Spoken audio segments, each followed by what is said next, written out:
Bonjour à tous. Alors aujourd'hui nous sommes le week-end pascal 2020. Vous voyez, c'est le printemps, là il y a les cerisiers qui sont en fleurs, les pissenlits, c'est super beau, il y a du jaune. Le jaune c'est super. Alors je me présente d'abord, je suis berger. Je possède des milliers et des milliers de moutons qui m'obéissent au doigt et à l'œil, et aussi à la baguette. Mon rôle de bon pasteur est de les protéger avec amour. Donc je les nourris bien, j'en prends soin. Un mouton, parce que je sais qu'un mouton bien élevé avec amour, eh bien c'est l'assurance d'obtenir une laine soyeuse, de qualité, et une viande fondante d'un goût incomparable. Ça c'est certain, moi j'aime mes moutons. Alors pourquoi mes moutons sont heureux, mais vraiment heureux quand je les tonds? Pourquoi est-ce qu'ils ne réagissent pas? Pourquoi est-ce qu'ils ne réagissent pas quand je les vaccine, quand je les sacrifie sur l'autel de la gastronomie? Il y a un mystère, il y a un mystère. Surtout quand on sait que moi, je suis qu'un petit bonhomme fragile, qui ne ferait pas le poids face à un mouton en colère. Un seul mouton en colère, un seul bélier peut me tuer d'un seul coup. Eh bien, le secret, le voici. Pour qu'un troupeau de milliers de moutons soit docile, soumis, obéissant, eh bien, il suffit de jouer soit sur la peur, soit sur leurs besoins de sécurité. Exemple. Quand j'ai besoin de les tondre, ou de les vacciner, ou de les confiner, ou même de les mener à l'abattoir, eh bien, je leur crie « Attention, il y a un loup ! Il y a un gros loup !» Donc là, je joue sur la peur. « Courez vite dans la bergerie, allez vite, vite, vite, réfugiez-vous là-bas. » Besoin de sécurité. Et là, dans une psychose collective, où ils se piétinent les uns les autres, ils se carapatent tous dans la bergerie, sans même réfléchir, parce qu'ils sont heureux de se retrouver en sécurité, confinés dans la bergerie, loin des dents du loup. La peur court-circuite la réflexion. Elle fait exploser leurs neurones. Alors déjà, qu'un mouton, il n'y en a pas beaucoup.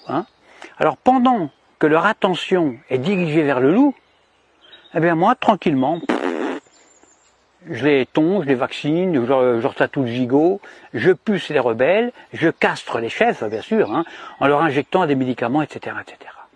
Et quand j'ai fini mon travail, eh bien, je les relâche tout doucement par petits groupes. Alors c'est vrai qu'ils se sont fait tondre, ça ils s'en rendent compte, ils le voient, mais ils sont heureux d'avoir échappé au gros loup. Ils sont tondus, mais encore vivants, donc contents, heureux. Je les fais alors bêler tous en chœur à la tombée de la nuit et je leur demande de m'applaudir à 20 h au moment du journal télévisé qui leur raconte qu'ils ont échappé vraiment à un grand danger. Alors bien sûr, sur le nombre, il y a toujours quelques rebelles, des moutons noirs, qui sont des moutons plus intelligents que les autres, qui comprennent, ils ont pigé mon stratagème.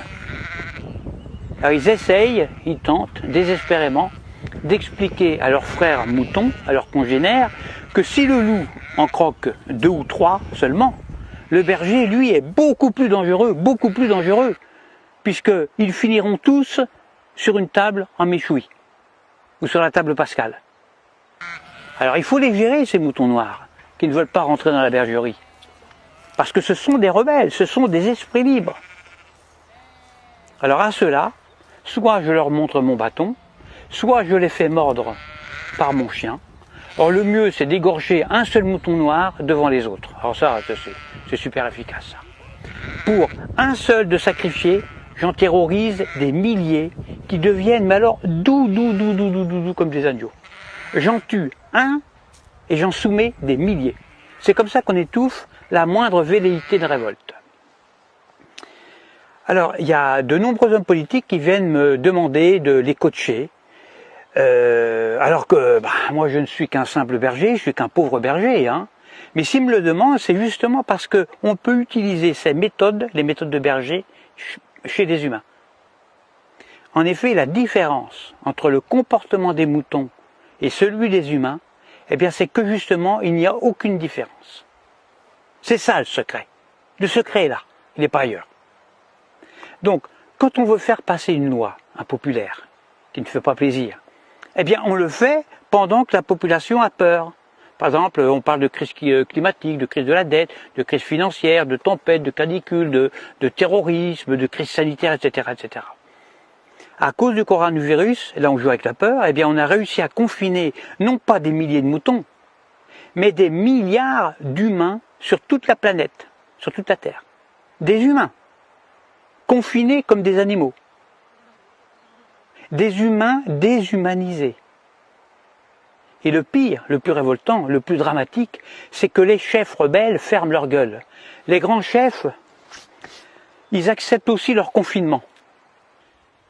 Alors la seule solution pour s'évader de ce piège machiavélique sera un réveil collectif.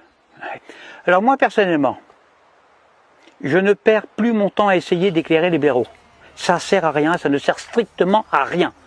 Parce que quand j'explique la stratégie dont sont victimes les moutons, soit le mouton est déjà éveillé, alors dans ce cas-là, toutes mes explications sont vraiment inutiles, ou alors je tombe sur un mouton con.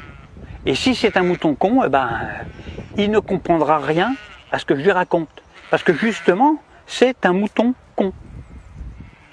Alors il faut faire attention parce que le mouton con, lui, il n'est pas fautif. Il est con, c'est tout, c'est pas sa faute. Alors à bientôt pour une prochaine vidéo. Pensez à vous abonner, à diffuser la vidéo parce que je me présente aux prochaines élections présidentielles et puis j'ai besoin de beaucoup d'électeurs. Et je dis, vive moi, votre futur président dictateur. Faites le bon choix, votez pour moi. À bientôt.